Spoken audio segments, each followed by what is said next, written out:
6:38 then on this Monday morning. We've got an exclusive story for you on breakfast today. And we're asking whether you believe it's possible to cure a paedophile. Now, right now, here in West Yorkshire, there are 2,000 convicted sex offenders. They're out on licence. And one charity is trying to make sure that some of them never abuse a child again. This charity is called Circles of Support and Accountability. And our reporter, Charles Heslett, has gained exclusive access to one of the volunteer groups. He spoke to Peter, we're not using his real name, to protect the identity of his victims. Now, Peter is a paedophile, he's in his 50s.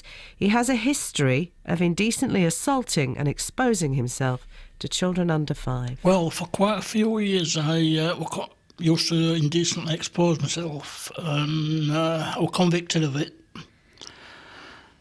I went to prison for a short while, and while I was sat there I thought, things have definitely got to change. Whatever they have to do or help I have to get, I'm going to do it. And this is how you found yourself in the circle then? Yes, it is. When you've been convicted as a sex offender, you know, people would know, maybe some people would know you and call you names, that type of thing. What was it like? Well, back then it was quite scary when being to court and being in papers and that and people knowing. But after a while, the urge was that strong that you just went out and did it again because you didn't really care about anybody else. But that just made things worse, obviously. Oh, yes, it definitely made things worse, and it got to the time where I got sent to prison for a while, and I just thought, well, this can't go on no longer, it's got to change. Was there a particular instance that made you think, I've got to change things? No, I was just sat on my bed in the cell and feeling really down. And I just thought, that's it, no matter what I have to do, I've got to change. Let me ask you about it. How much does it help to talk about what you've done? It helps a lot. Instead of bottling it all up, I can talk to the circles about it and get different opinions and different outlooks on what I've been doing. And you just said just before, how's that made you feel about the crimes you've committed before then? I feel really ashamed of what I've done and really small. I just don't want to be that horrible person anymore. And do you ever think about your victims? Yes, quite a lot. I've realised over the last few months how much damage and hurt I've really caused. And is this why you're doing circles as well? Yes, it's just got to stop. And like I say, I'm doing voluntary work now to give something back which I enjoy. It's totally changed my life. It's not a story you hear very often. That's Peter, who's a convicted paedophile, who is working with this West Yorkshire charity called Circles of Support and Accountability. And what happens every week through Circles, Peter meets 4 volunteers. These are just normal people like you and me, who he can talk to, but also challenge him about the crimes that he's committed. Now, Claire, she's a mum herself, told us why she volunteered to work with a man who abuses young children. I think if you can just help one person, just to change the thought processes, the lifestyle, that's something that you've achieved. I've achieved what we've set out to do, really. I think if you can just come to a good ending and help no more victims in the end, that's what we set out to do. If you can achieve that, then it's worthwhile. So moving to Tracy, you're another volunteer here. What's the reaction been like from your friends and family that you're, dealing with somebody like Peter on this scheme? Difference of opinion, really. Family, extremely supportive. They can see why I do it. They couldn't do it themselves, though. But I think it requires a certain type of person to do something like this. Friends, obviously, I've got friends that have got young children, and they're pretty much sort of, of the opinion of most people with young children, they don't deserve it, blah, blah, blah.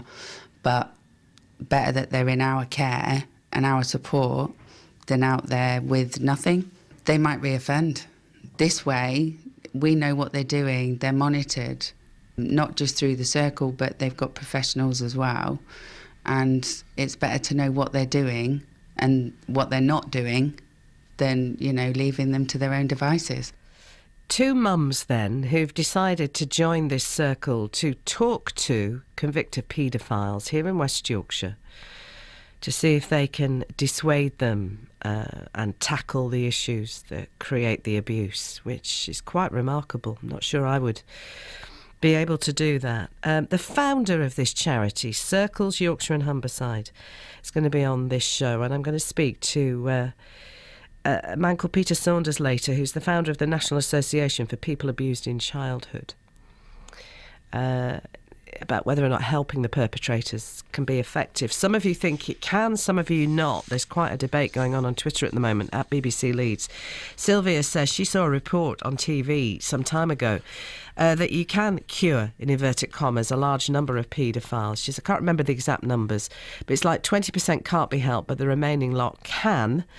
She says, I don't like the word cured. It's more like helping them to control their urges so that they don't reoffend. But David on the Twitter says, paedophiles can't be cured. They don't see that they're doing anything wrong, and you won't change that. So, and that's turning into a bit of a spat on Twitter. At BBC Leeds, if you want to join in the debate there, you can also, we've put a video up of the Circles charity. It's on our Facebook page, facebook.com/BBC Radio Leeds, and you can post your comments there. West Yorkshire Travel. BBC Radio Leeds. All right, 6:45. How we support once they've been released from custody. They should be there in the mix as well. But the reality is that the resources go to the offenders, and still the survivors, the victims, are left high and dry. And that cannot be right. This is such a difficult area, Peter, to discuss, and thank you for making those points. I suppose unless we try and understand why an individual would abuse a child, and maybe that's part of the volunteers who take part in the circles, we're never going to try and find a way forward, are we? And it's so hard to hear. It's hard to hear Peter talking about what he did. Yes.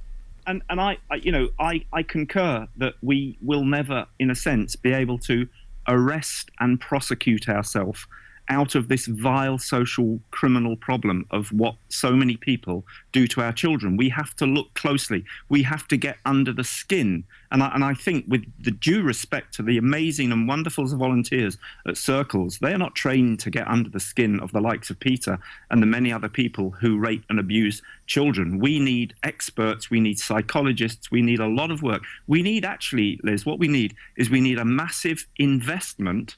And where are we in the scale of wealthy countries in the world? We're in the top 10, aren't we? Yeah. We're a phenomenally wealthy country. Why can we not invest in protecting our children, supporting survivors, and looking into how we can prevent this nasty, nasty crime occurring in the first place? We've got the capability of doing it, but society still doesn't want to address it, and we tinker at the edges. And what Circles are doing is tinkering in the best possible way. I'm not disputing that, but it's tinkering, and we've got to get to the root of where this evil comes from. And also, at the same time, because there will be people listening in right now who are either survivors or who have children that have been raped, abused, molested, they will be saying these people should be behind bars, and we should also have, and I agree with them, we should also have a zero tolerance to the abuse, rape and torture of our children. So yes, work on finding out where these dreadful, dreadful crimes come from and what motivates people to go down that disgusting route of raping our little ones. But also, we've got to say it will never be acceptable, and if you do it, you're going to be facing prison for a long, long time. Peter Saunders, thank you. The founder of the National Association for People Abused in Childhood. 7:17. How our garden birds are coping with the wet and windy weather. That's Lynn Bowles. Join her from 2 till 4. Time now for Eye on Wales, which this week investigates the help available to prevent paedophiles from offending. The programme includes material that some listeners may find disturbing. You aren't supposed to feel sexually attracted to children. It's not the way things are supposed to work, and it's not what I would have wanted for me or anybody else.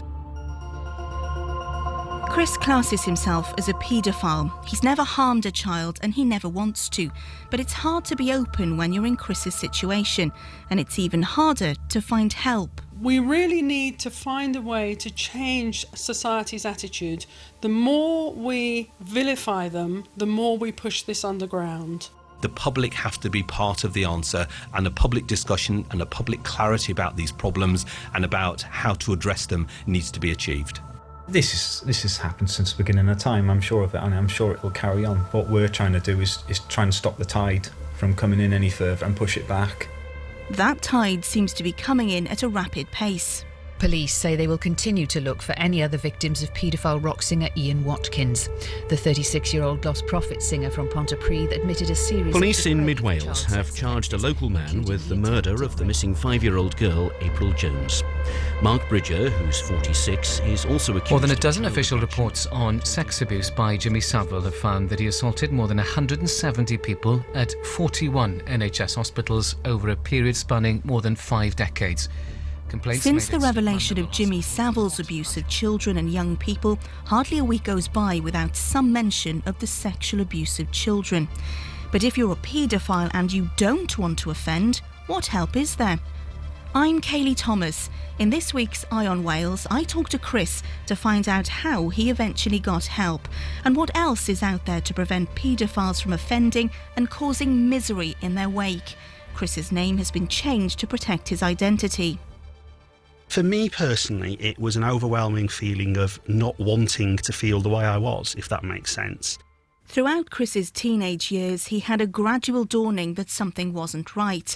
By his early 20s, he'd realised what was wrong. I was very conscious that the way I felt wasn't something that I wanted to feel. It wasn't right, in inverted commas. You know, it came to be a very overwhelming feeling of blaming myself, not understanding why I felt that way, not wanting to feel that way, but at the same time not being able necessarily to do anything about it, and not understanding enough about how I was feeling to be able to do anything about it. To get an understanding of what this attraction to children actually involves, how did it sort of manifest itself for you then?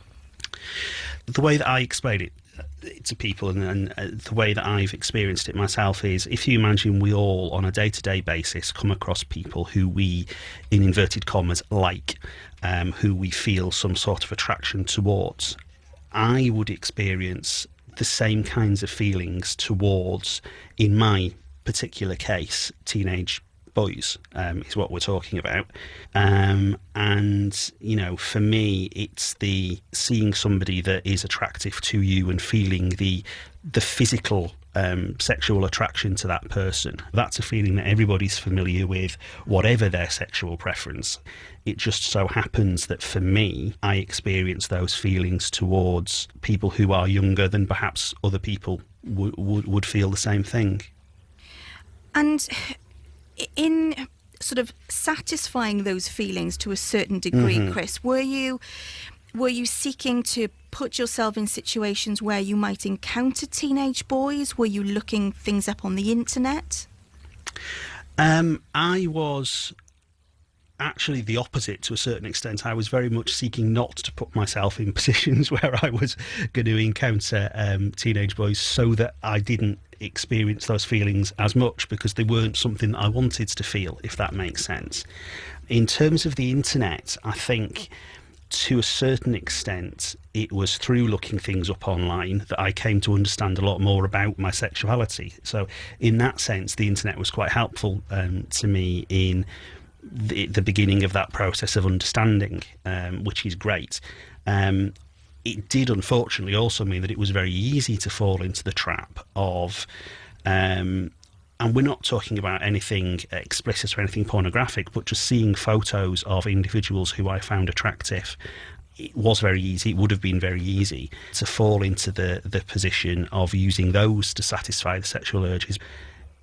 I was conscious that it wasn't something I wanted to be doing, but it wasn't something necessarily that I knew how to stop doing. So what exactly is a paedophile? It's a term loosely used. So to get the psychological definition, I visited Professor Robert Snowden, who's an expert in forensic psychology at Cardiff University. Definition of a paedophile to the psychologist is a person who is predominantly attracted to children who are prepubescent. And is the public understanding of that term the reality? Because a lot of people will associate a paedophile immediately with someone who is a sexual offender. Do the two go together? No, the two don't go together.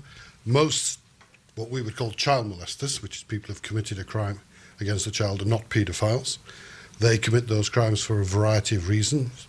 One might be the simple availability of the victim, easy to get at, to children, easy to persuade. So it's often done despite the fact that the person is a child rather than because the person is a child. Some people simply have are sexually attracted to, if you like, younger women. Let's say they're post-pubescent, age, let's say 12 to 16, and they find that sexually attractive, and we would call that hebephilic. So that, again, is a genuine sexual attraction. So we don't really equate paedophilia and child molestation as the same. Paedophilia is the sexual attraction, child molestation is the offence. How do we get society to understand the difference then? Well, we all have sexual attractions, or most of us have sexual attractions. So just because you're sexually attracted to a woman, say, doesn't mean you go and sexually molest that woman. The same way a person could be sexually attracted to children, but doesn't commit a crime against them. And can someone be a paedophile and have these thoughts, or be attracted to prepubescent children, but not act on those thoughts and not do anything about it and function sort of normally in society with that in the sort of background? Yes. We all, I'm sure, have urges to do things which are illegal, and it doesn't mean we do them. Just because I want £1 million doesn't mean I break into a bank and take £1 million. It seems perfectly feasible that a person could be attracted to a child, but know it's wrong, know that would harm the child, and certainly therefore choose not to do so. The big question is always, can we change their sexual preferences?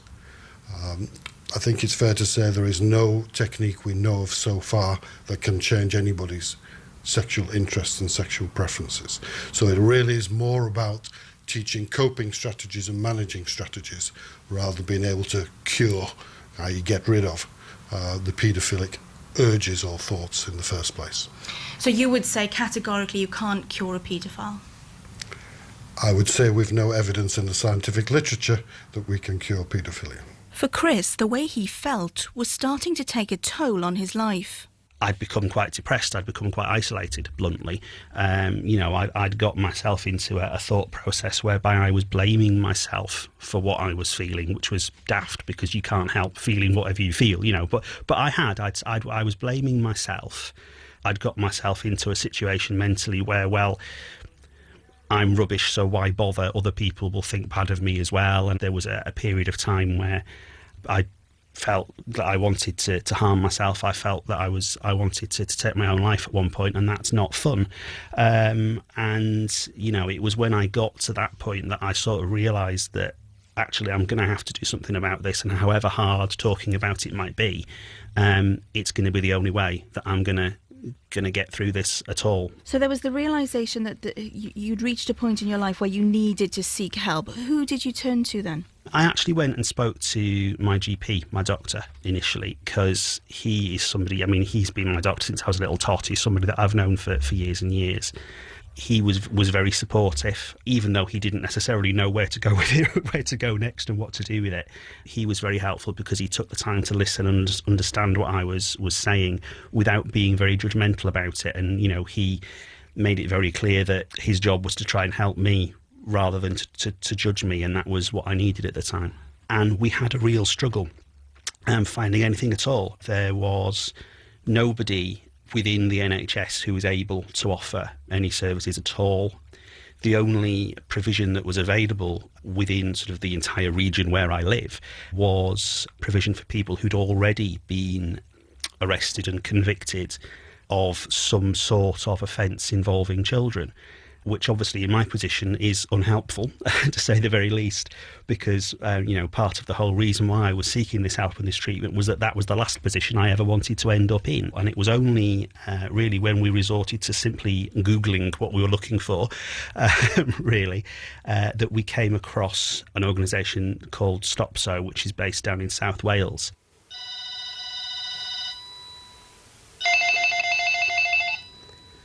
Hello, STOP-SO, can I help you? Yes, you're onto the right organisation. Yes, we work with anyone who feels that they're at risk of sex offending or re-offending. What we're really wanting to do is not only to stop the second offence, but at STOP-SO we're wanting to stop the first offence. How long have you been dealing with this? How long has this been happening? My name is Juliet Grayson and I'm based in South Wales, and I've set up with some colleagues an organisation called STOP-SO, which is the specialist treatment organisation for the prevention of sexual offending. And we have a UK-wide reach, so we're basically acting like an agency, connecting anyone who is concerned about their sexual behaviour with a therapist who is trained and willing to work with them. And it is a controversial area, Juliet. Why did you feel passionately that that STOP-SO was something that was very much needed? I think it was people coming to me asking for help who had come close to crossing a line or were concerned about their behaviour. And I just saw that there was a major problem and they had nowhere to turn to. And I felt for them. I felt for the struggle of being shunned and repulsed by society, and saw how depressed and suicidal and challenged they were feeling, particularly when they were trying to get help. And all the people that we work with at STOP-SO are approaching us asking for help to stop. So it seems daft to me that we shouldn't be offering that, and that in society the only chance they get to get some help is to be convicted of a crime, and then they might get onto a sex offenders treatment programme. And I thought, let's do something before that. Rather than working with people who've been sexually abused, let's stop the abuse, let's go upstream, stop the people from offending and acting out, or at least reduce it, and then that will mean there'll be less people who've been sexually abused, and that makes less victims, and that has to be better for the whole of society, both on an emotional level, on a practical level, on a financial level. So how exactly does STOP-SO operate then? We work with all kinds of sex offenders. So we work with everyone from someone looking at child pornography, someone having a contact offence with a child, flashers, voyeurs, rapists. We'll work with everybody. When someone approaches us, we talk to them and to see what the issue is, what the level of severity is, what the level of frequency of acting out is, and then we assess which will be the therapist who's nearest to them that would be the best fit for them. So we're relating the experience of the therapist with the severity of the crime. Although Chris says he's never looked at child pornography, thousands of people in the UK are straying over the legal line. In 2013, it was estimated that 50,000 people in the UK shared and downloaded sexualised images of children. That's a figure taken from the National Crime Agency, and it doesn't take into account the numbers browsing the open web and the dark web. It's a figure that the Child Protection Agency, the Lucy Faithfull Foundation, are determined to tackle. Last month, they released a series of online films. In the back of my mind, I always thought that one day I would get that knock on the door. And I did. 7 o'clock in the morning. If you don't think there are consequences to what you're doing, please think again, because the consequences to you, to your family, to your livelihood, for the rest of your life could be severe if you not only do this behaviour, but you come to attention for doing it. Donald Findlater is the Director of Research and Development at the Lucy Faithfull Foundation and has been heavily involved in setting up their prevention campaign and helpline Stop It Now. The need to launch the film simply responds to the scale of the problem of child pornography use across the UK and Ireland. We know that tens of thousands of adults, mostly in the UK, are accessing child pornography online every month. But the quantities of people that are getting arrested for that behaviour are far smaller than that 50, 60, 70,000 that the police might talk about. So given the scale of that, and given that we know children are sexually harmed, to feed that demand for those online kind of sexual images of child abuse, then we want to kill that demand as quickly and as soon and as hard as we can. And having worked in this area, worked on the helpline, but worked face-to-face with many men arrested for child pornography offences, what we've learned from them over the years is that many of them were troubled by their behaviour, but they didn't know how to stop. They didn't have the personal resolve to stop. But also some of them were less clear that really there was any victims involved here, or were less clear about where the legal line was drawn. I was looking at images of teenagers. They were available online freely. I didn't have to go to any special place to find them. Why are they illegal? So in that muddled thinking, in the thought that children aren't harmed, but also in the scale of the problem and some men struggling with their behaviour online, we decided that we have to get some clear messages out there that clarify the law. Any sexual image of anyone under the age of 18 is illegal. So be clear, there's a line that says 18 years and below is illegal. But also be clear that whatever's going on in the images, children are profoundly harmed in the creation of these images. This is not a victimless crime. So please don't persuade yourself that it is.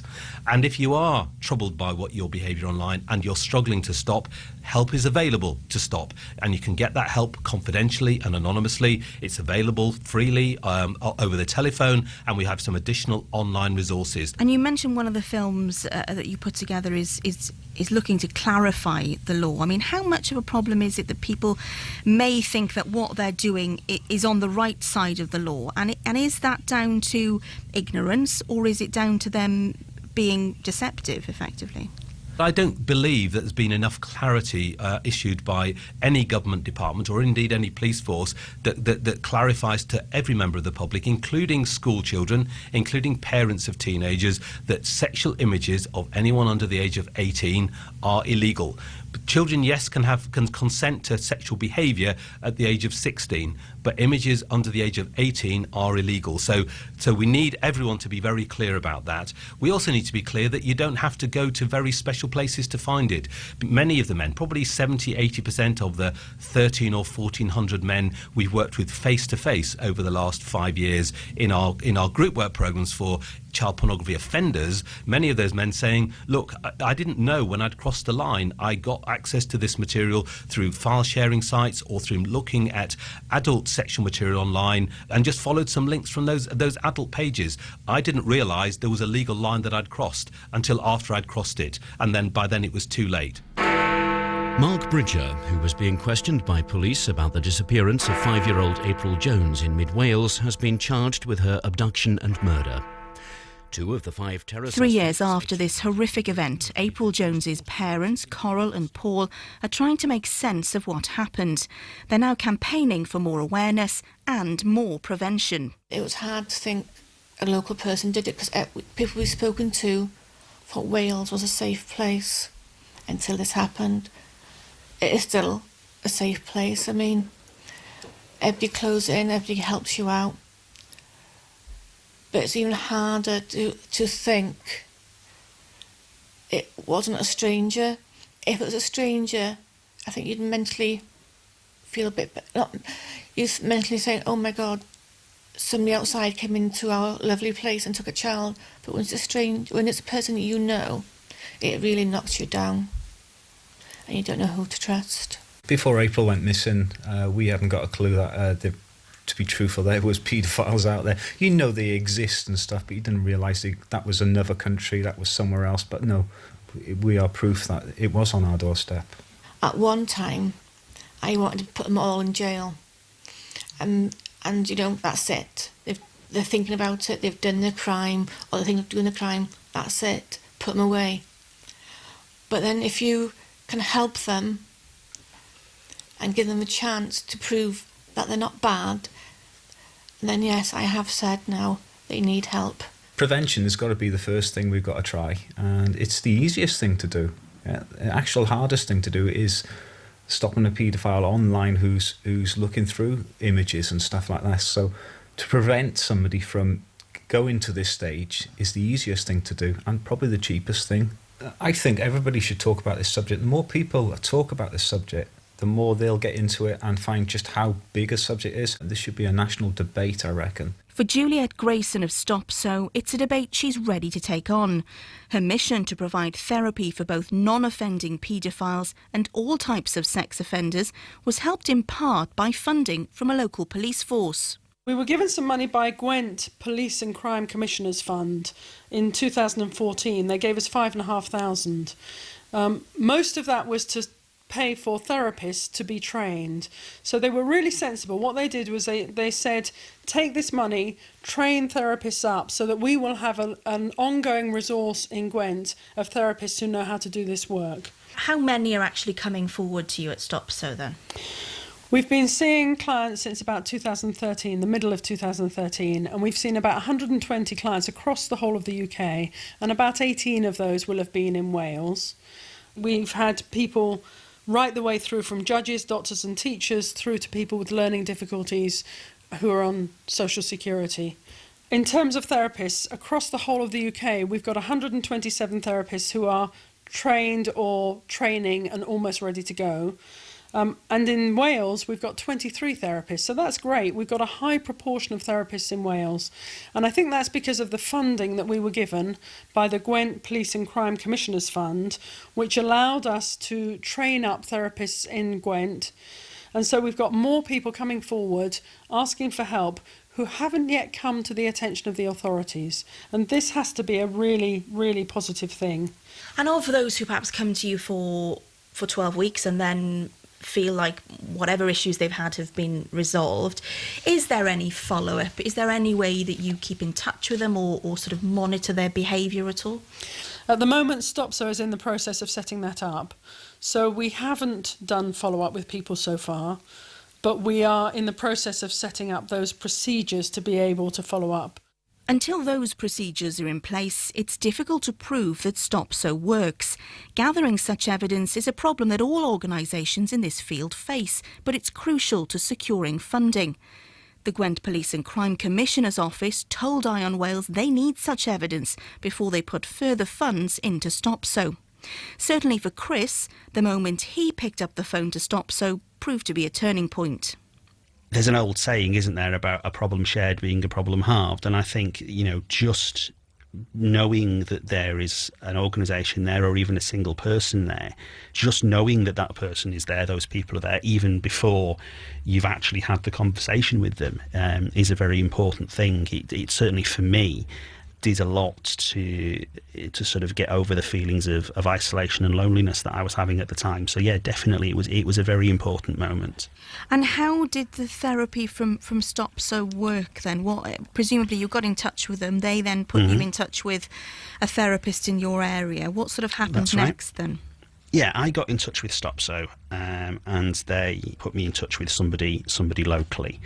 And for me, the therapy was very much based around cognitive behavioural therapy, CBT. It's a question of being able to come to terms with the fact that, and being able to understand the fact that nobody can change their own sexuality. Just as somebody who is straight, somebody who's gay is gay, somebody who finds himself in the position that I did of feeling sexually attracted to children can't change that. That's part and parcel of who you are. So the only way of dealing with it was for me to be able to recognise those feelings and acknowledge them, but at the same time not beat myself up about it. It was just a feeling. I didn't have to act on it. I didn't have to engage with it and do anything about it. I could just acknowledge the fact that I felt that way and go, okay, fine, what am I going to do next? And not ignore it, but be able to acknowledge it without it having a big impact on me. none of the work that we did in therapy was rocket science. None of it was difficult. What made the difference was having somebody there who knew the right questions to ask and who knew the way to sort of navigate through this minefield of different things. And Chris, those images that you were looking at on the internet, you say they were, innocuous ones of teenage boys. Clearly you don't seek that out anymore, but those images presumably are sort of indelibly printed on your memory. Do they ever sort of come to the fore, and how do you manage that? For me personally, I think the hardest time when things have a habit of sort of popping into your head is, at the end of the day when you're lying in bed twiddling your thumbs wanting to go to sleep. It's that kind of time when things have a habit of popping into your head, or when you sat on a long train journey or whatever, and you just allow your mind to wander off onto whatever. Those are the moments when I can use the knowledge that I've got and the skills that I've learnt to help myself. Although Chris now has these skills, this is something he'll have to manage throughout his life, and there may be stumbling blocks along the way. Forensic psychologist Professor Robert Snowden is an expert in conducting risk assessments of sexual offenders. We have a range of known risk factors which we look at. This would include things like the use of drug and alcohol. It would look at their relationship, so clearly a person in a secure relationship is less likely to offend than a person in an insecure or no relationship. We would look at employment records. We would look at general criminality, so if they're committing other crimes, this shows that they're willing to commit crimes or more likely to commit crimes. We would look at their ability to follow rules, so if we put things in place to try and stop them, are they able to respond to that? We'd look at how well they adhere to treatment regimes or medication regimes that are designed to stop them, and we'd look at their general attitude to actually wanting to desist in these types of crime. There is a feeling of sort of there but for the grace of God, that I'm very, very glad that I was able to get the help and the support that I needed when I did, and I'm not one of those people in those press stories. I feel very proud to be able to help people like that and just make sure that we don't have new victims created, and that someone like Chris, who wants help and is motivated to get help, gets the help that he needs. It sounds very cheesy to say it's changed my life. It genuinely has. Eye on Wales was presented by Kayley Thomas. If you have a story you think Eye on Wales should tackle, you can contact the